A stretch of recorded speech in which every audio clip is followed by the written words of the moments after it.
오늘 하나님께서 우리에게 주시는 말씀은 요한계시록 11장 15절부터 19절까지의 말씀입니다.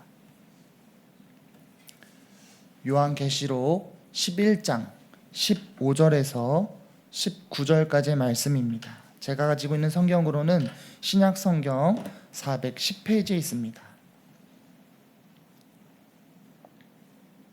요한계시록 11장 15절에서 19절 말씀을 제가 봉독해 드리겠습니다.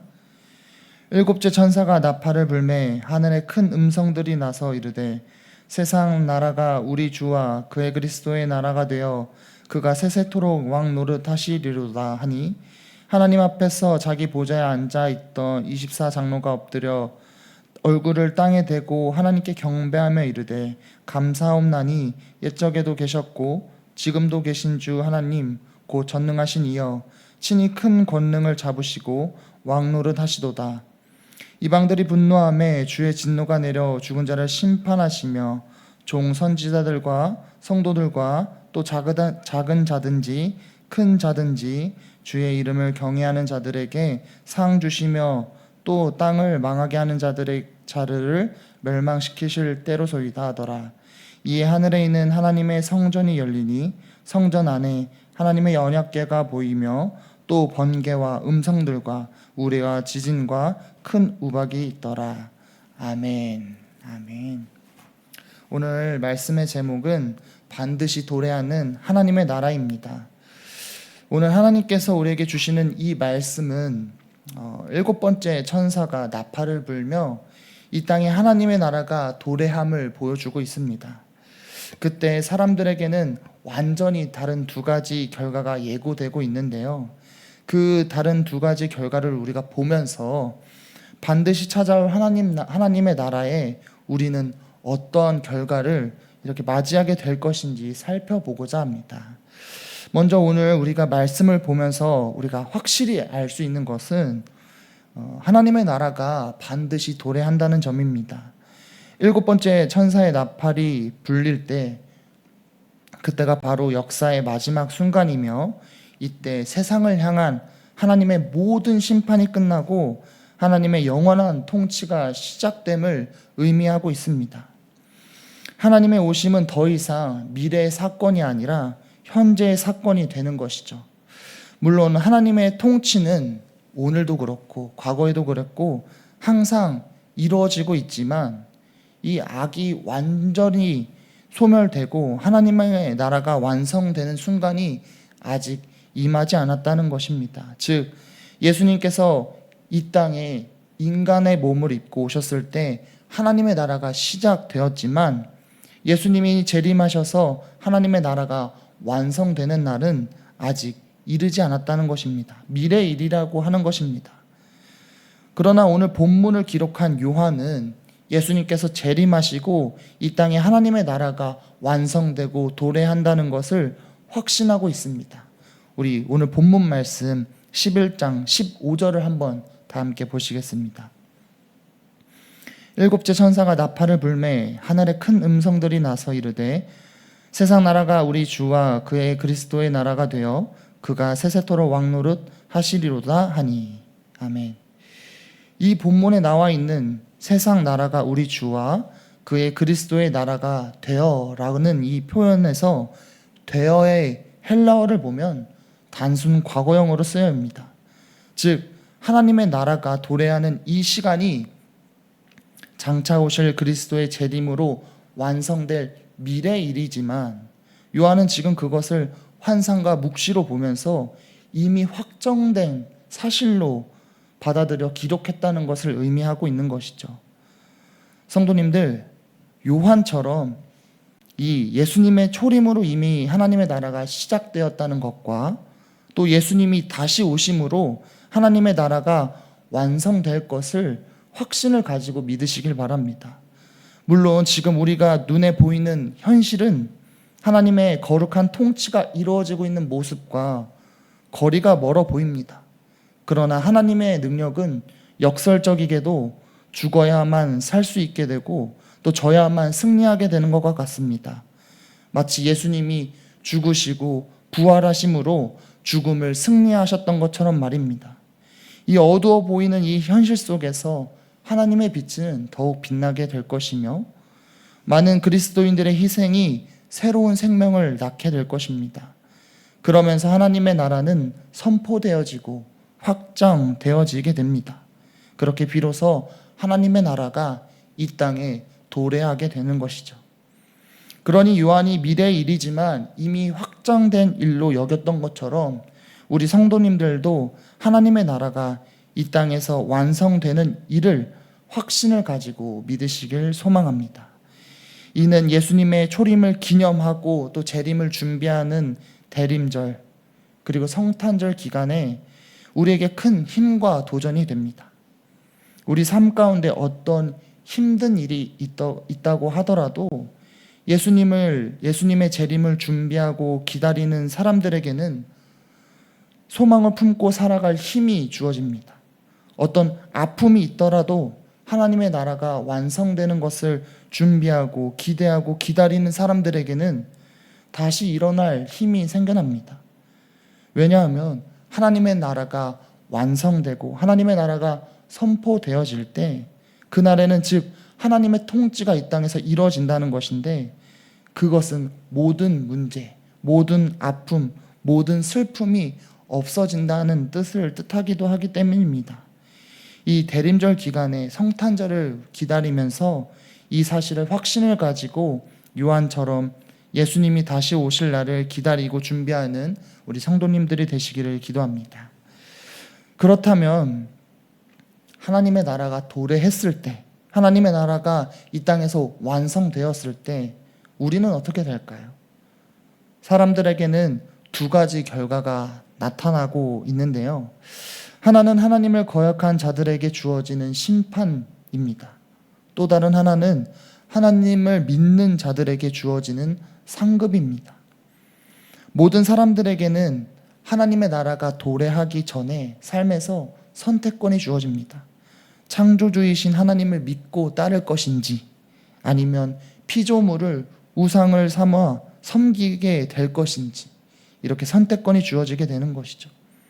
이때 이 성경은 하나님의 말씀은 하나님을 왕으로 인정하지 않는 자들에게 주어지는 심판에 대해서 미리 경고하고 있습니다. 많은 예시들이 있죠. 선악과를 따먹은 아담과 하와의 이야기, 또 노아의 홍수 사건, 소돔과 고모라의 사건, 사사들의 이야기, 그리고 또 이스라엘의 멸망 등이 이 모든 사건들이 하나님께 순종하지 않는 죄의 결과를 보여주고 있는 것입니다. 그러나 세상 사람들은 이러한 경고에도 불구하고 변하지 않습니다. 마치 바로가 10가지 재앙을 보고 나서도 그것을 경험함에도 불구하고 하나님께 도전했던 것처럼 어떤 이들은 이런 경고에도 마음이 완악해져서 하나님께 도전하게 됩니다. 또한 그들은 교묘하게 믿는 자들을 흔들기도 합니다. 이 성탄절이 다가올수록 세상에서는 이쁜 트리로 이 세상을 밝히면서 이 크리스마스에 대한 기대감을 불어넣고 있죠. 그러나 그 속을 보면 예수 그리스도는 없습니다. 이 성탄절을 그저 하나의 이벤트가 가득한 날로 이렇게 생각하게 만듭니다. 성탄절의 진짜의 주인을 예수 그리스도가 아닌 사람으로 돌려놓는 것이죠. 이처럼 문화적으로 교묘하게 우리를 속이기도 하고 정치적인 방법, 또 관계적인 방법, 이런 여러 가지 방법을 통해서 우리를 속여 하나님께 도전하게 합니다. 그러나 우리가 분명히 알아야 할 것은 하나님께서는 죄에 대해서 오래 참으시는 분이시지만 영원히 참으시는 분이 아니라는 거죠. 하나님께서는 공의로우셔서 결국 죄를 심판하십니다. 그래서 하나님의 나라가 도래했을 때, 하나님의 통치가 이루어졌을 때 하나님을 거역하는 자들에게는 심판이 주어지게 된다는 점을 우리 성도님들이 꼭 기억하시길 바랍니다. 그와 반대로 이 땅에서 하나님의 나라가 완성됐을 때 하나님의 이름을 경외하며 살아갔던 모든 성도들에게는 약속된 상급이 있습니다. 먼저 하나님의 이름을 경외하며 살았던 성도의 삶은 어떤 삶일까요? 그것은 고난이 동반된 영광스러운 삶입니다. 세상의 악한 세력이 성도들을 핍박하고 믿음을 시험하기 때문에 우리에게 찾아오는 고난은 때론 우리가 하나님의 자녀로 살고 있음을 증거하기도 하죠. 그러나 이러한 고난은 그저 고난으로 끝나지 않습니다. 이 고난은 이미 승리가 확정된 고난이며 또 이 고난을 통해서 우리가 하나님의 영광에 참여하기도 합니다. 로마서 8장 16절 17절의 말씀입니다. 제가 읽어드리겠습니다. 성령이 친히 우리의 영과 더불어 우리가 하나님의 자녀인 것을 증언하시나니 자녀이면 또한 상속자요 곧 하나님의 상속자요 그리스도와 함께한 상속자니 우리가 그와 함께 영광을 받기 위하여 고난도 함께 받아야 할 것이니라. 아멘. 이 고난은 우리가 하나님의 자녀이자 상속자임을 나타내는 증거입니다. 사도 바울도 예수님께 받은 사명을 다하기 위해서 이 다메섹 사건 이후로 이방인의 선교사로 평생을 살았지만 그의 인생 가운데 고난은 끝도 없이 찾아왔습니다. 사도행전 16장 16절에서 24절을 보면 귀신 들린 여자에게 귀신을 쫓아냈다는 이유로 그 여종의 주인인 어떤 한 인물이 바울과 실라를 고발하고 매우 때리고 감옥에 가두기도 했고요. 또 사도행전 14장 19절에서 28절을 보면 바울이 죽었다고 생각이 들 정도로 유대인에게 돌을 맞기도 했습니다. 또한 바울이 세운 교회에서는 그곳에 거짓 가르침이 들어와서 바울을 통해서 예수님을 믿었던 교인들에게 바울은 의심당하기도 했고 비난당하기도 했습니다. 이처럼 바울의 사역과 그 삶을 보면 고난이 끊이지 않았다는 것을 알 수 있죠. 또 다른 인물을 한 명 더 살펴보도록 하겠습니다. 모세는 어땠을까요? 이 모세는 애굽의 왕자로서 평안하고 화려한 삶을 살 수 있었습니다. 그가 이스라엘 민족, 자신의 민족을 도와주려 하지 않았다면 평생 그렇게 왕자로서 살아갔겠죠. 또 도망하였을 때에도 하나님의 불타는 나무를 무시하고 지나쳤다면 미디안 민족으로 유유히 양을 치며 평안하게 살아갔을 것입니다.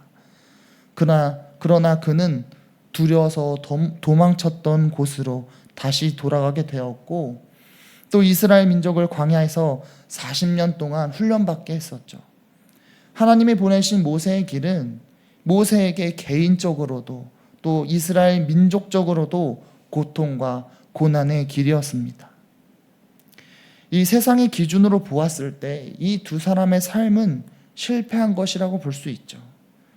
그러나 그들이 그 삶을 선택하고 걸어갔던 그 이유는 그 고난이 결코 슬픔, 고난, 힘듦, 좌절됨으로 끝나지 않음을 알고 있었기 때문입니다. 결국 그 길이 승리의 길이며 하나님과 함께하는 삶이며 하나님의 영광에 참여하는 것이라는 것을 알았기 때문입니다.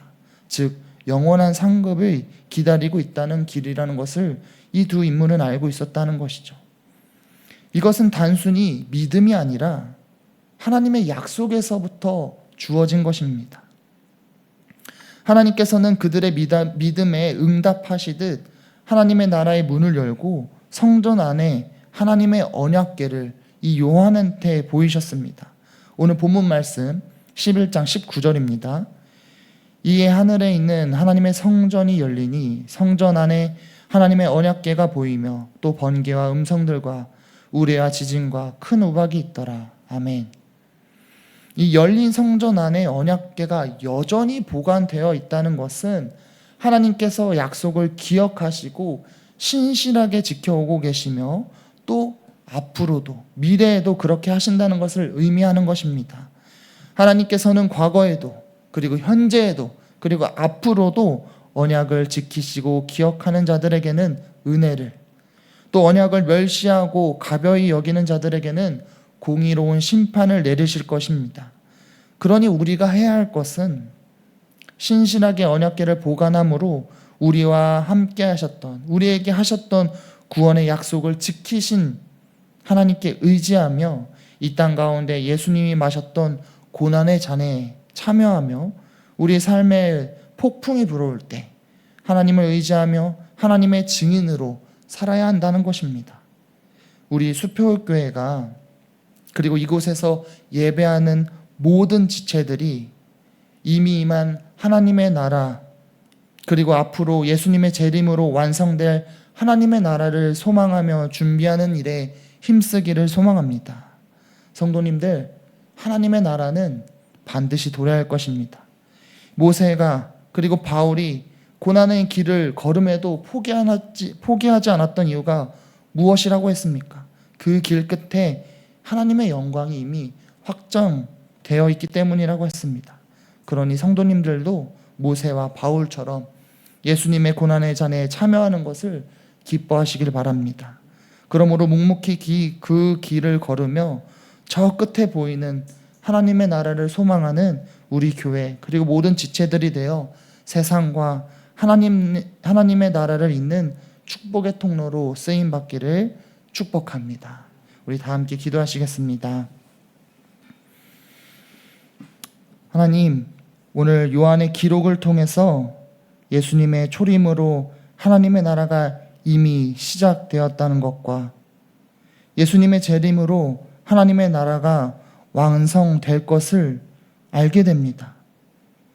지금 우리가 살고 있는 이 현실이 아무리 어두워도 하나님의 빛은 밝게 빛납니다. 아무리 메마른 땅이어도 하나님의 열매는 피어납니다.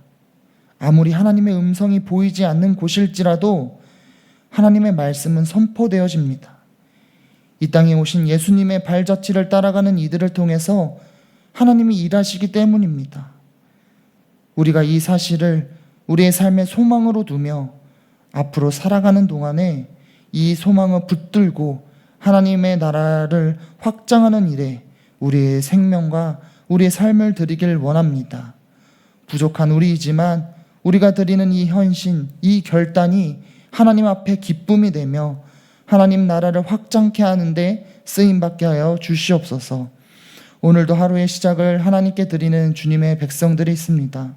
오늘 하루 이들과 함께 해주셔서 하나님께서 허락하신 그곳을 작은 하나님의 나라로 세워갈 수 있도록 하여 주시옵소서. 예수님의 이름으로 기도드립니다. 아멘. 함께 주기도문으로 예배를 마치겠습니다. 하늘에 계신 우리 아버지여, 이름이 거룩히 여김을 받으시오며 나라가 임하시오며 뜻이 하늘에서 이루어진 것 같이 땅에서도 이루어지이다. 오늘날 우리에게 일용할 양식을 주시옵고 우리가 우리에게 죄 지은 자를 사하여 준 것 같이 우리의 죄를 사하여 주시옵고 우리를 시험에 들게 하지 마시옵고 다만 악에서 구하시옵소서. 나라와 권세와 영광이 아버지께 영원히 있사옵나이다. 아멘.